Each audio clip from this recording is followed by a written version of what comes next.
Live from ABC7, this is Eyewitness News at 7 p.m. on LA56. It's the big storm that won't quit. Tonight, which areas could see another quarter-inch of rain?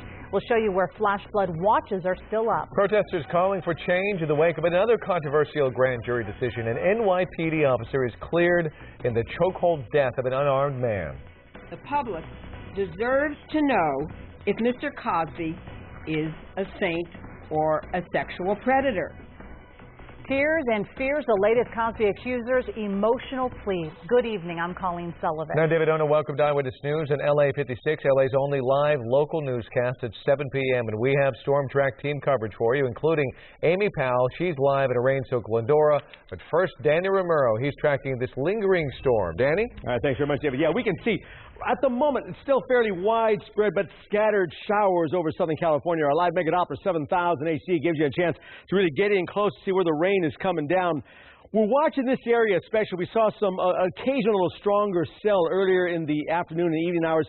So we're watching this, but at the moment with the light green indicating the light rain amount that's coming down right now around Fallbrook up towards Temecula and then towards Orange County, a bit Dana Point, Laguna Niguel, getting some light rain at the moment. We're seeing other areas, though. I want to show you up at the upper elevations around Crestline, Running Springs. This is a warmer system, so there's no real snow making out of this at all. So we can see as things move around Southern California through Running Springs and Crestline, it's all light rain, light green indicating that for us over SoCal right now. Head over towards a little more westerly, and we can see Monrovia, El Monte, Whittier, La Puente, all getting some light rain at the moment, moving through the area. And again, it's light rain amounts right now, and we'll stay this way through tonight, and then by tomorrow start to change things up a little bit. I'll tell you what that when I come back with a live Mega Doppler 7000 HD 7-day forecast in just a bit. Colleen and David right now, all yours. All right, Danny, we'll see you in just a few moments. Voluntary evacuations remain in effect for the burn areas of Glendora. So far, charred hillsides have not given way, but more rain could trigger mudslides. Eyewitness News reporter Amy Powell is live in Glendora, where residents are closely watching the storm. Amy? Colleen, as each hour passes without any big downpour, Glendora residents are starting to feel a little bit better, but they can't really relax yet because it is still raining here, and as you mentioned, those voluntary evacuation orders are still in effect. Rain started falling just about an hour ago, not a heavy shower, but enough to send small streams of water downhill on some of the streets in this foothill neighborhood. Now, residents in the Colby Fire Burn area had an uneasy couple of days with heavy rain in the forecast. Many spent days preparing for the first wave of the storm yesterday, placing sandbags around their homes next to the K-rails that have been in place for some time. And though the city is still on alert because of the possibility of heavy rainfall, so far the rain that has fallen hasn't caused any debris flows. There's been rain on and off today, but I feel it's sort of like under control at this point, and hopefully it won't come down really heavy tonight. Yeah. It gets a little nerve-wracking whenever you see the river running down the road. I was a little concerned what would happen this time, definitely. Do you think the worst is over? I do. If we can trust the Mega Doppler 7000 HD, yes, then I think it's over. City crews have been out today cleaning up small debris piles and working to keep catch basins clear to ensure that any runoff does not impact homes. But as we come back out here live, once again, you probably can't tell, but there's a very light misty rain falling right now.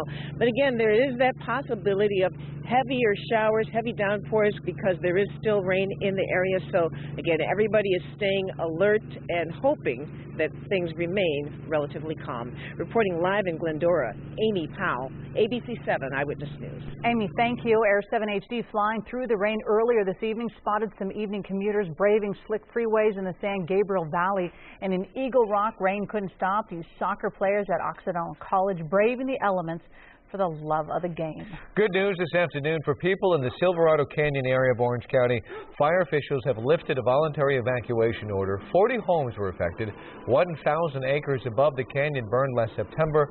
Homeowners have been taking major steps to protect their neighborhood, and there is concern the last 2 days of rain might trigger flooding and mudslides. Fortunately, that didn't happen.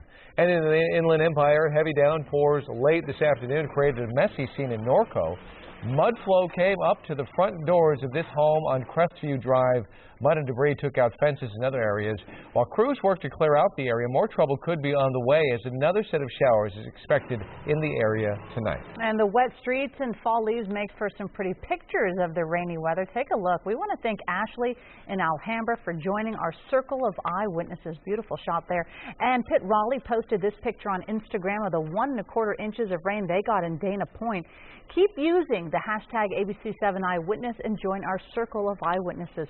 And remember, you can track the weather on your mobile device with the free ABC7 Mega Doppler weather app. It's available from iTunes and Google Play. Search Mega Doppler. We have breaking news. Tonight, protests are growing in New York City after a grand jury's decision not to indict a white police officer in the choking death of an unarmed black man. Eyewitness News reporter Alex Michelson is following the latest developments from our newsroom. Alex. David, that man's family is encouraging people to protest peacefully. Right now, a large group of people are making their way through America's largest city. You can see it right there. A very large police presence and a big crowd moving towards the police. You can see the traffic on the other side of the street has basically been stopped because of this. We've seen protesters move towards Rockefeller Center, through Times Square, Union Square. They've actually gone on to the West Side Highway, and they continue to block traffic along the way.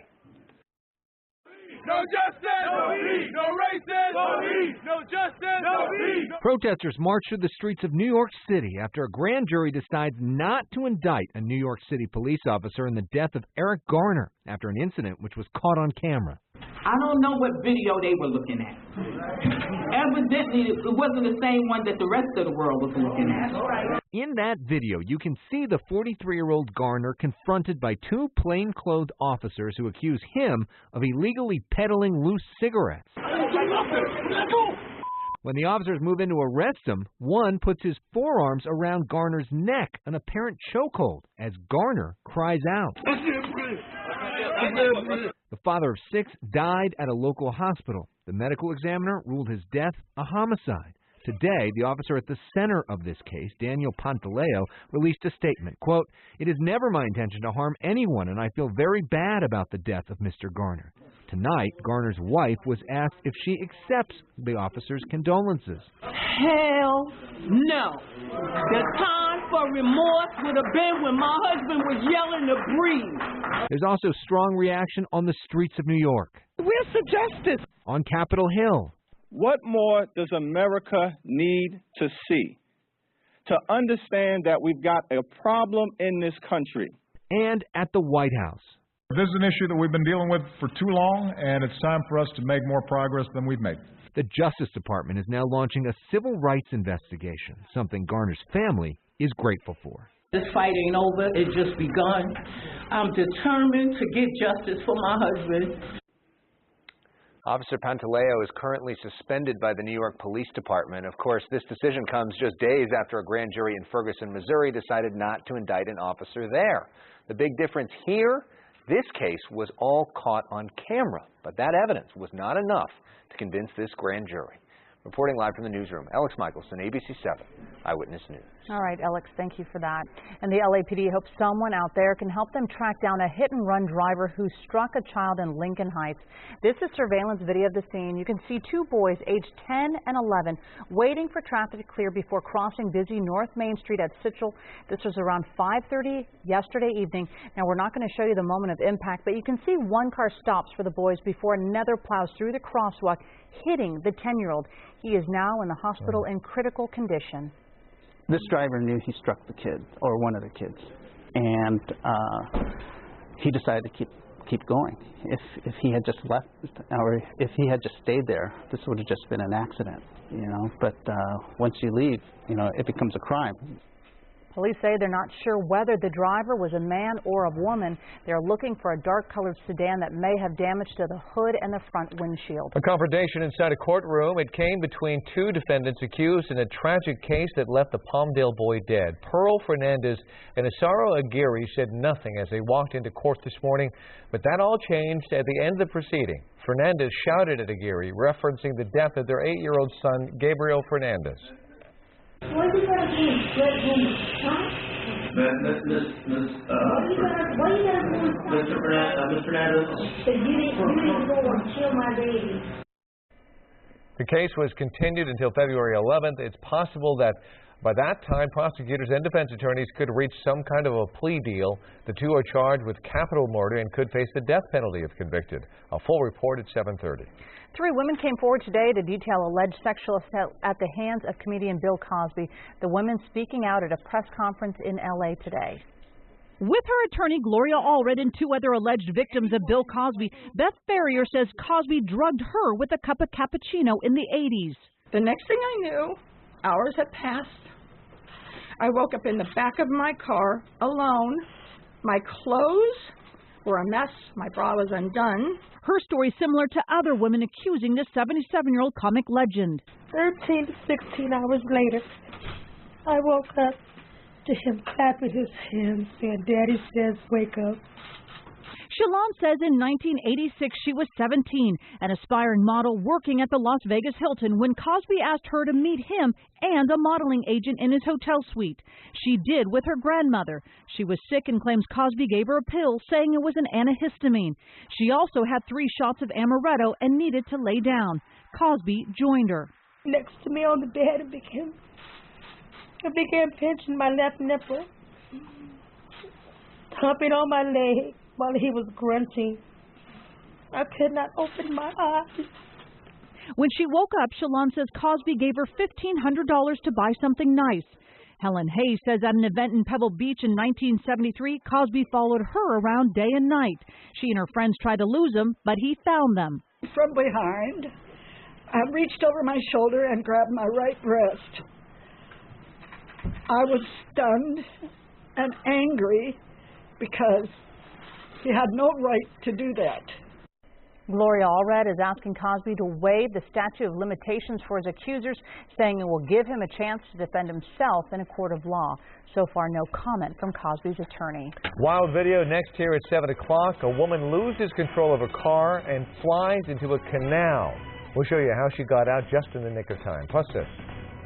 I'm stuck down the chimney. Did you say you're trapped in a chimney? A teen finds himself in a tough spot. Why he ended up in his chimney for more than an hour. And we're learning of a happy ending for that little boy with cerebral palsy whose special wheelchair was stolen from his home.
A driver loses control of her car in China, and the dramatic scene is all caught on tape. Surveillance cameras were rolling as the woman suddenly swerved, knocked down a light pole, and plunged into a river. Several witnesses saw the accident and came running to her rescue as water flooded into the submerged car. After a few minutes, they were able to smash the window, and one man used his jacket as a rope to pull her out. The whole rescue took about 20 heart-pounding minutes. And a bizarre rescue in Arizona when a teen found himself in a precarious position. Hi, this is the fire department. I'm stuck in the chimney. You're stuck in a chimney? I'm on top of the building. I try to get in my house, and the front way is blocked off, and I can't even get out. Locked out of his house, the 13-year-old tied an extension cord to a vent and climbed down the chimney, hoping to get inside.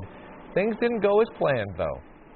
It was about this wide up top where he went in, about like that. So he literally went down, hanging onto that rope, got down to that area, realized he couldn't go out, and just sat there and called 911. Firefighters spent an hour freeing the scared teen. They eventually pulled him to safety from inside the home. His parents weren't home at the time. Poor little guy. Well, while we're getting rain, Northern California is getting some snow. Lake Tahoe looks like a winter wonderland. It is a welcome sight for boarders and skiers. North Star California Resort near Lake Tahoe sent us this video.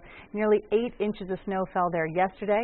Ski resorts expect to open more runs after the storm finishes dumping more snow tomorrow. And that's the important stuff. They need the snow up there. Yeah. That's our water down here. Exactly, yeah. And we're getting enough water here just as far as the rain's concerned.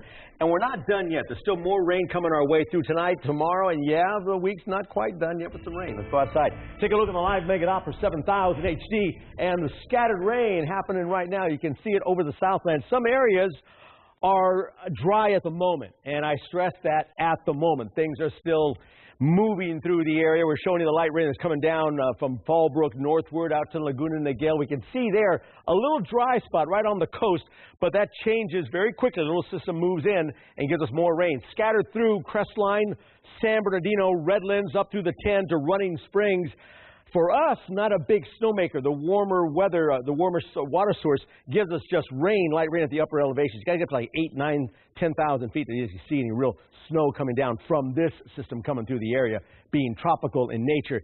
Here's a little rain line moving from Monrovia and Glendora down through Covina, La Puente, down around El Monte, Whittier, Norwalk, and La Habra. There, light rain coming down at the moment. We go outside, and we can give you an idea about the warnings in effect. Still, because there's more rain coming down, the flash flood watch still in effect through tonight in all these areas we're showing you in the green. So certainly be wary there that there are still some possibilities, but nothing impending. Now, downtown, of course, cloudy skies, rain off and on, 64 degrees our temperature. And today, how the rain came down, there were some pretty good amounts actually through the week.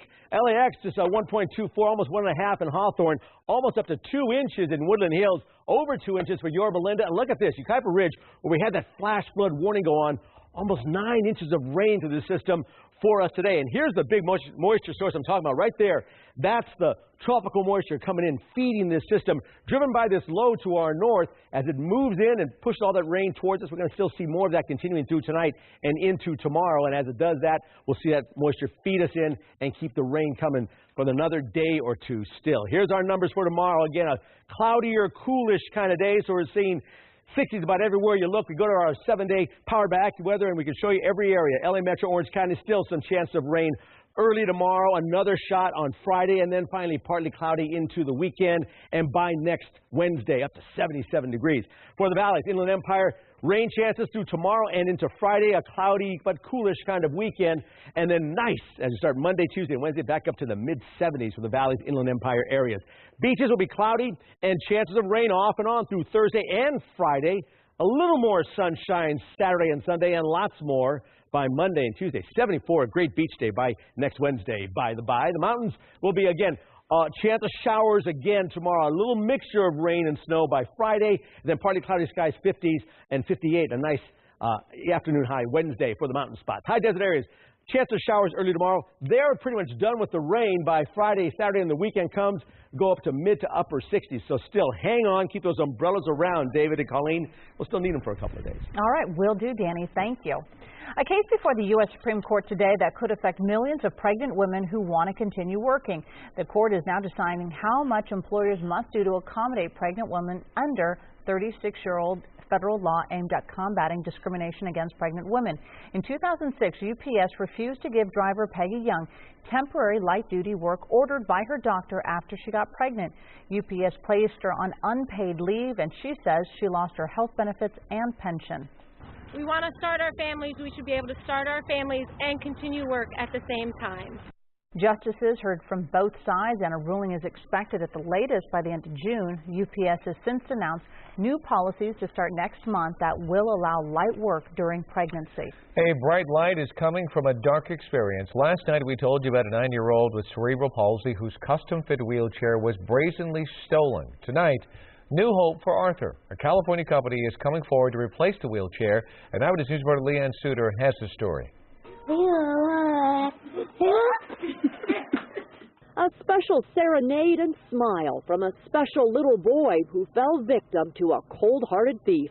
The suspect stealing 9-year-old Arthur Day's specialized wheelchair. When you explain it to him, she said he just sat with his face looking at the wall all day, right?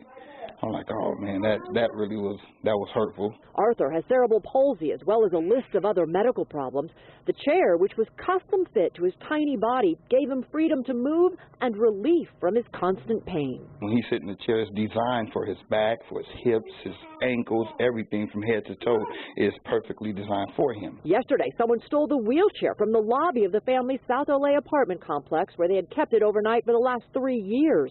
After seeing our story, generous ABC7 Eyewitness viewers offered to help, including Access Medical Incorporated, which is getting Arthur a brand new wheelchair. They take an awful lot of effort for people, but they really do bless and improve lives and reduce medical costs overall. So this child can have a very fulfilling life if we get them the proper equipment. I said, you get a new chair, you like, chair? And he just lit up, so I just thank the person that came up. Arthur's family says they are deeply grateful for all the help and say they know it's all because of Arthur's amazing spirit.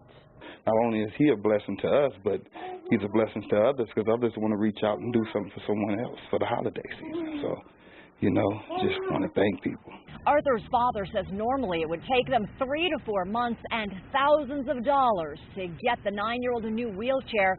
But not only is Access Medical footing the bill, they're also putting a rush on it, making sure he gets it before Christmas. In South Los Angeles, Leanne Suter, ABC7 Eyewitness News. Great story. I know. All right, well, straight ahead here tonight on the hot seat about this airbag. The top officials from Japanese company gets grilled on Capitol Hill. Plus, why the discovery of the bones of England's King Richard III is suddenly raising questions about the royal family. And Steve-O's no-no, the Jackass star learns the punishment for his protest against SeaWorld.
Japan's Aerospace Exploration Agency launched a space module on a 6-year round-trip journey to an asteroid to study the origin of seawater and how Earth formed. Spacecraft Hayabusa 2 is expected to reach the asteroid in 2018. It'll study the asteroid for 18 months, including shooting a projectile into the asteroid to collect rock samples and be brought back to Earth in 2020 to study. Scientists who identified the skeleton of England's King Richard III through DNA say their testing has raised questions about his royal successors. The bones of the 15th century king were discovered 2 years ago under a parking lot in central England. In a new study, scientists compared the skeleton's DNA to samples from living relatives on Richard's father's side. They found no match, a discovery that could throw the nobility of some royals into question. Richard was the last English monarch to die in battle. That is such a fascinating story. No kidding. We're updating the evening's top stories next at 7:30, including the latest on our relentless storm. Plus, a possible plea deal delayed again in the trial of a couple accused of torturing and killing the woman's young son. Why she yelled at the other suspect in court. And tonight, the search for a mystery woman wanted for the cold-blooded murder of an American overseas.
Live from ABC7, this is Eyewitness News at 7:30 p.m.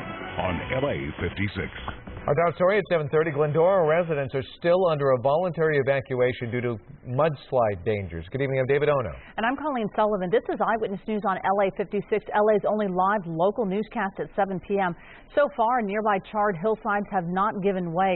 Crews cleared out culverts, and there haven't been any problems with runoff. Many streets in the burn areas are still lined with sandbags. K-rails also in place for whatever the weather brings. Residents are thankful the storm brought a steady rain instead of sudden downpours.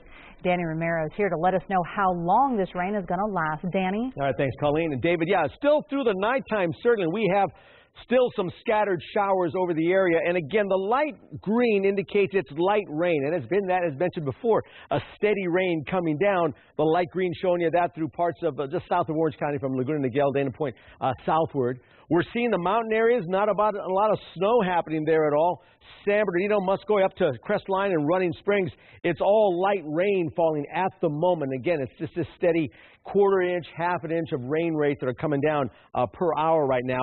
Other spots to watch, we'll always talk about the burn areas up around Altadena, north of Monrovia, Glendora, we mentioned that. There, too, some steady rain coming down at the moment and continuing through tonight. So, with those areas in mind, we've got this flash flood watch that's in effect through tonight to the early morning hours. The watch meaning that there are conditions that could be favorable for flash flooding, but nothing imminent. So still something to watch for is that rain continues. Hopefully all the K-rails and sandbags hold up and the rain continues through the nighttime hours. Another thing about this system is that I mentioned how warm things are. So temperature-wise, things are pretty nice over the south end. Right now, 63 in Ontario, 65 for Fullerton. Riverside checks in 61 degrees. So most temps right around the 60s, 63 for Van Nuys, 64 for Santa Monica. Now, the change is coming. I'll show you when I come back to the 7-day in just a bit. David, Colleen, right now it's yours. Thank you, Danny. A confrontation inside a courtroom. It came between two defendants accused in a tragic case that left a Palmdale boy dead. A possible plea deal has been delayed again, leaving one of the accused, the victim's mother, fuming. Eyewitness News reporter Robert Olguin has more from court. Pearl Fernandez and Isauro Aguirre said nothing as they walked into a Los Angeles courtroom this morning, but that changed at the end of the proceeding. What are you going to do?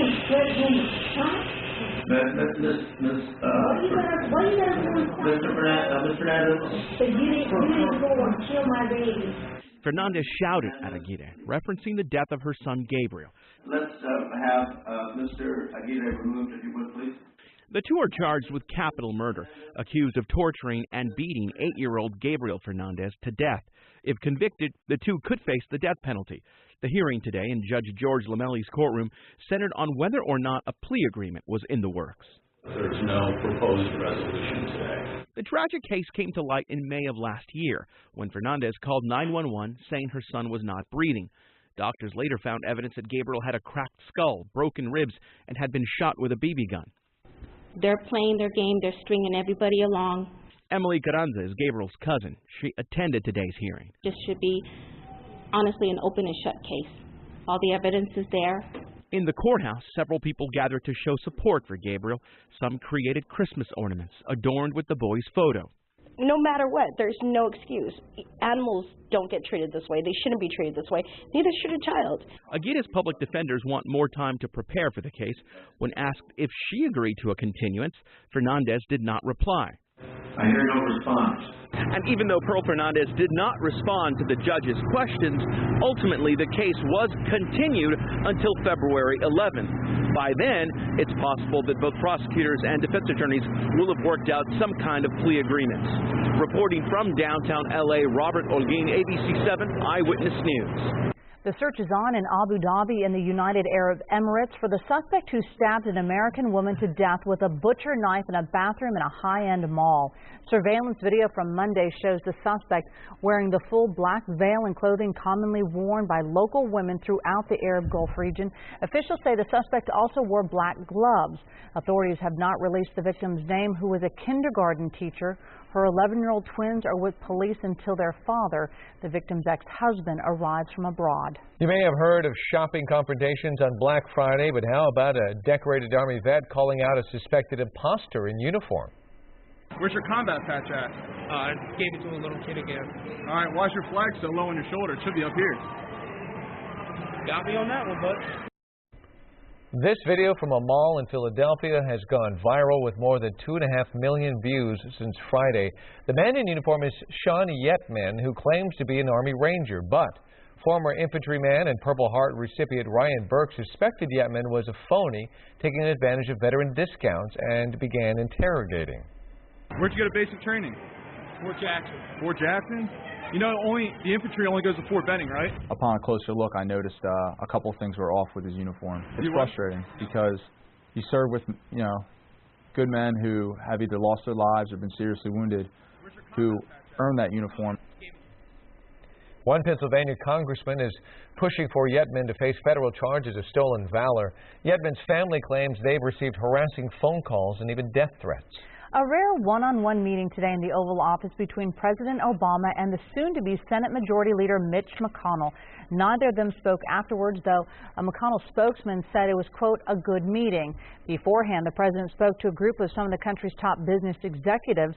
When asked about the prospect of bipartisanship in Congress, he replied things need to cool down a bit, referring to his recent executive action on immigration. Lawmakers had another chance to grill a top official from Takata, the Japanese auto parts company that is under fire for its airbags. The federal government has called for a nationwide recall for vehicles that have Takata airbags because of the increase or the risk of powerful explosions that have sent shrapnel flying into passengers. Takata is resisting a widespread recall, and ABC's Bazi Kanani has the story. Embattled airbag maker Takata holding its ground. There's not enough scientific evidence. Its executives telling a congressional committee today why they are defying an order from U.S. federal safety regulators to expand the recall of the driver's side airbags that are linked to 5 deaths and dozens of injuries. The airbags exploding with too much force, sending shrapnel flying into passengers. Takata says the defect is linked only to high humidity, so the existing recall in a handful of humid states is sufficient. Takata continues to believe that the public safety is best served if the area of high absolute humidity remains a priority. But government regulators say there have been cases of defective Takata airbags in states outside the current recall. One of those victims, Charlene Weaver, whose family says she was killed by a defective airbag in Arizona. These are recalls that affect people's lives. It's literally a life or death situation. Federal regulators now demanding Takata recall the airbags in all 50 states, or else. We will have to work with the Justice Department to bring them to court. While the showdown between Takata and safety officials continues, Honda is taking action on its own, announcing today it is voluntarily recalling all suspect airbags in its vehicles nationwide. 4 other car makers are involved in the recall: Ford, Chrysler, Mazda, and BMW. There's no word yet on whether they will follow Honda's lead and expand the recall on their own. Bazi Kanani, ABC News, Washington. Jackass star Steve-O has now been cited for defacing a San Diego freeway sign in a protest against SeaWorld. However, he will not face any criminal charges. In this video he posted on YouTube, Steve-O says he was, quote, putting his foot down for Shamu. Steve-O can settle the citation by paying a roughly $200 fine. Google is expanding its presence in Los Angeles. The company just made a $120 million land purchase in the Playa Vista area, right near where aviator Howard Hughes built his famous Spruce Goose. As is often the case with Google, they aren't saying what the giant plot of land will be used for. Either way, it's another big win for the Playa Vista area that some are now calling Silicon Beach. Microsoft and Facebook also have large facilities there. Up next here tonight, new restrictions on hunting in California. What state officials have just voted to ban. Plus, how some amazing 3D technology is really giving this young girl a helping hand. Hey, this is Staff Sergeant Ryan Underwood, Dakota Air Base. Wishing a happy holidays to my friends and family out in Lake Elsinore, California. Hopefully I'll see you guys soon as I can.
California wildlife officials have banned coyote hunting contests. The Fish and Game Commission says it's no longer legal to award cash prizes for killing the animals. Hunting coyotes in general is still allowed as long as there's no cash prize. Animal rights groups call the hunting derbies immoral, but cattle ranchers say they are a necessity because it protects livestock. Scientists using 3D printing technology create artificial limbs that will adjust as a patient grows. It's a big breakthrough that will help many children as they grow up. Health specialist Denise Tador has the story. This one is my old leg. 6-year-old Charlotte Knott has a collection of artificial legs as well as prosthetic hands.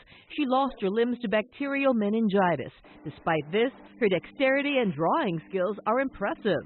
Some people are surprised when they see her, how mobile she is. And young Charlotte prefers to do things on her own.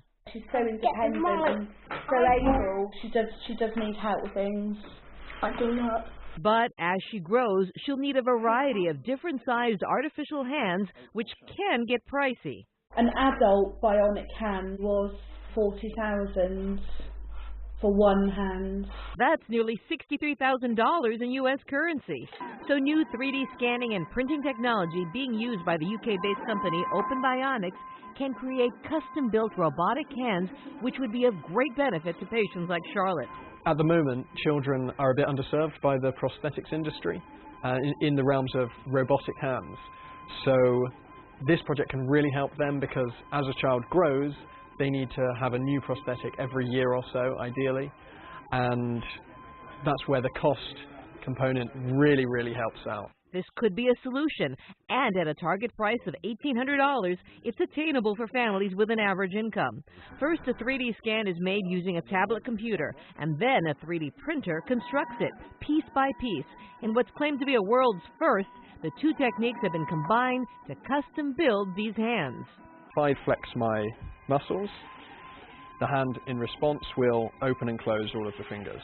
It's still at the prototype stage, but this new advance means for kids like Charlotte, a working hand might not be too far away. Denise Tador, ABC7 Eyewitness News. Is our wild weather finally winding down? Danny Romero has his complete forecast coming up next. And one member of the Galaxy picks up some hardware of his own just days before the MLS Cup. Coming up in sports, find out who was given the league's top honor. And mail allegedly dumped by a postal worker 2 years ago is now with its rightful owners. So what took so long?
We have really wanted this rain. It seems to be lingering, too. And, so we're not done with it. There's still more rain to come. And, as we've talked about many, many times, we need the rain. We're getting the rain.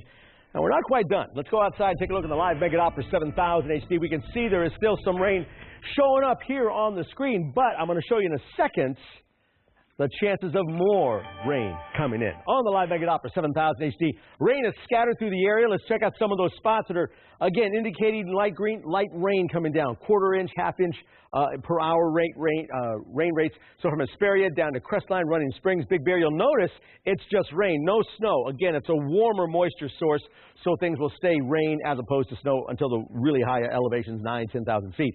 Monrovia, Glendora, up around the Burn area, there's some light rain continues to fall, and certainly we're going to keep an eye on this area because of that burn zone. Also towards the south we go, out towards Wildemar, Murrieta, Temecula, getting some light rain right now. Around San Clemente, some light rain coming onshore, and that's kind of where I want to kind of focus here as far as where the rain is coming from that's still on the way. Laguna Beach, cloudy, and certainly we can see the rain hitting the ground as we speak. Cloudy skies over downtown LA as well, where it's 65 degrees, fairly warm temperatures, again because of the moisture source. And that moisture source keeping us on the warm side. 69 the normal temp, 67 for our high today. Sunrise tomorrow, 6:43. Watch it now. Look at this. That's all this tropical moisture coming up, driven by this low that circulates in that counterclockwise motion, pulling up all of that moisture. So you see as it moves towards the area, then we see right there, that's all that moisture we're going to see, and that's going to just draw in to our area still tonight, into tomorrow, and could very well see some leftover showers Friday as well. And again, the temperatures will stay fairly mild, nothing too cold because of that warmer moisture source. So 60s will be our highs from Pasadena to Ontario to Beaumont. And then, looking ahead, 7-day power back weather, we're showing you still chances of rain tomorrow and into Friday as well. Finally, a break on Saturday and Sunday. Temperatures slowly creep back up to 73 to 77 by next Wednesday. So a pretty good week on the way. Valley's Inland Empire, still chances of rain early tomorrow. Another chance Friday night, about 20% we'll call it. Then partly cloudy skies through the weekend, temps in the lower 70s. By Tuesday and Wednesday, we get up to 74 and to 77. A sunny, great Wednesday coming our way. Beach areas will be cloudy, and again, chances of showers early tomorrow, and then again Friday night, so a little break in between there. And then by the weekend, clearing out a little more, 70, 72 to 74 by the middle of next week. Our mountain areas will have chances of showers again tomorrow during the morning hours. Another system moves through late Friday night, so a chance of a mixture of rain and snow here. And then the weekend comes and next week, and temperatures start to rise up, skies clear out, and the high desert will be on the windy side, and also a chance of showers early tomorrow, then partly sunny skies, and then a lot more sunshine, upper 60s by next Monday, Tuesday, and even into next Wednesday as well. So still hang on, umbrellas still needed, and drive safely. David, Colleen, go ahead. All right, Danny, thank you.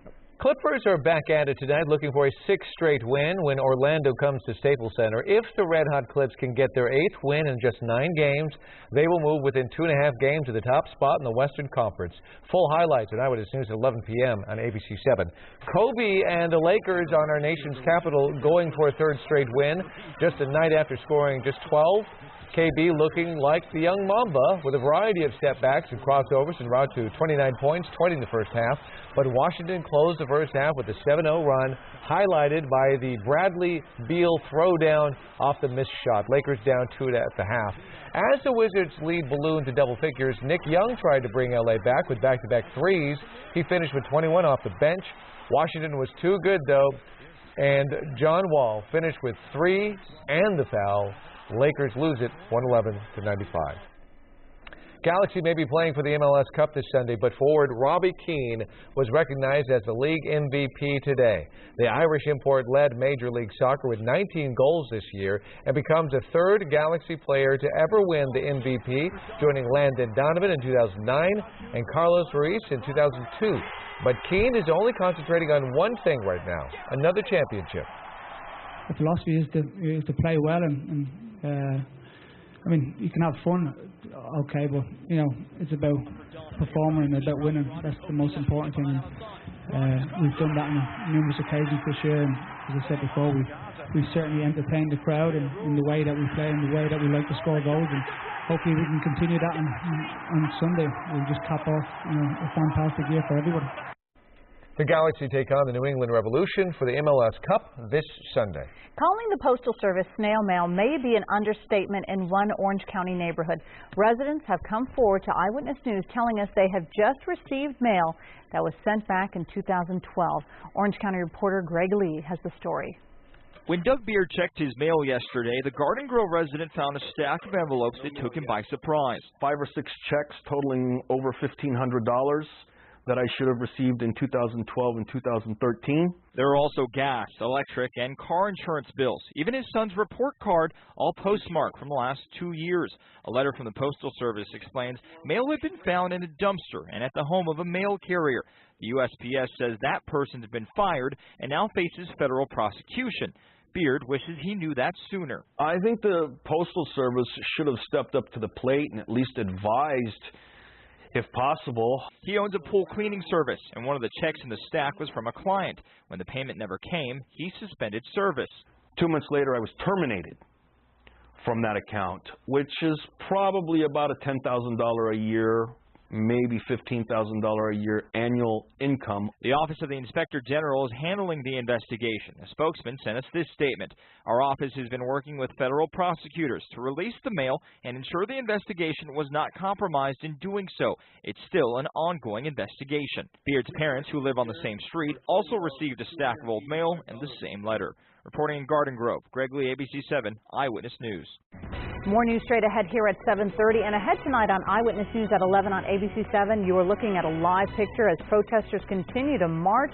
They are angry over a grand jury's decision not to indict a white New York police officer in the chokehold death of an unarmed black man. Plus, a new movie poses the question, is a well-known Mexican drug lord really in prison? Or is someone else serving his time?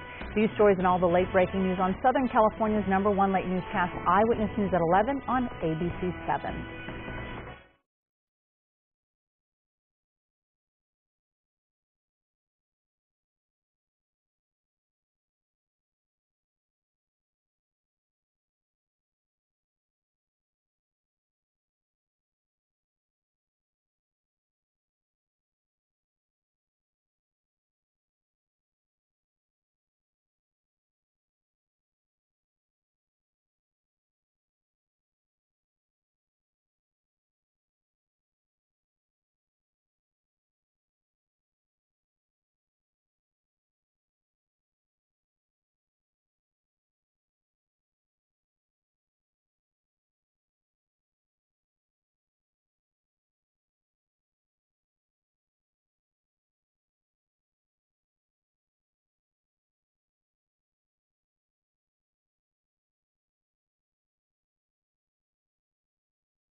A dramatic demonstration today by the Los Angeles City and County Fire Department showing the dangers of having a dried-out Christmas tree in your home. Despite the rain, the tree burned up quickly. According to fire officials, more than 250 homes are destroyed each year by Christmas tree fires, and more than a dozen people are killed. They recommend watering your tree every night and inspecting all of the lights for loose or missing bulbs. Talking about Christmas trees, one sure way to get a fresh one, cut it down yourself. And one of those places is the Green Spot Tree Farm in Mentone. Inland Empire Bureau Chief Rob McMillan spoke with the owner today, who says the wet weather has been a welcome sight. A little help from Mother Nature is just what the Green Spot Tree Farm in Mentone needs right now. Oh, we were praying for rain. This is, of course, a place where you can actually come and cut your own Christmas tree. People love to come out into the country, and you know, I grew up like this. But with the drought, Kim Buey's water supply has been cut by 2/3 this year, meaning the watering schedule has taken a big hit. We were going from 12 hours a week on Christmas trees down to like once a month. Tree farmers say older, mature trees like this one aren't much of a worry because they have such a deep root structure. But younger trees like this one, planted earlier this year, are a big concern. This tree should have been twice the size as it is right now. And some of the trees that were that size out there are dead now. So while it's not much of a problem right now, it's several years down the road that she's worried about. Ryan Baker has been buying Christmas trees here since he was in kindergarten. He says it would be a shame to see an old-fashioned tree farm like this one fall victim to the severe drought. This week of rain, it's nice. I know we need a whole lot more of it in the next year or two to make up for the drought we've been in. So keep that precipitation coming. People out here say anything helps. We just need the rain. In Mentone, Rob McMillan, ABC7 Eyewitness News. Amen. Thanks for joining us for Eyewitness News at 7:30, and LA56 Law and Order is next.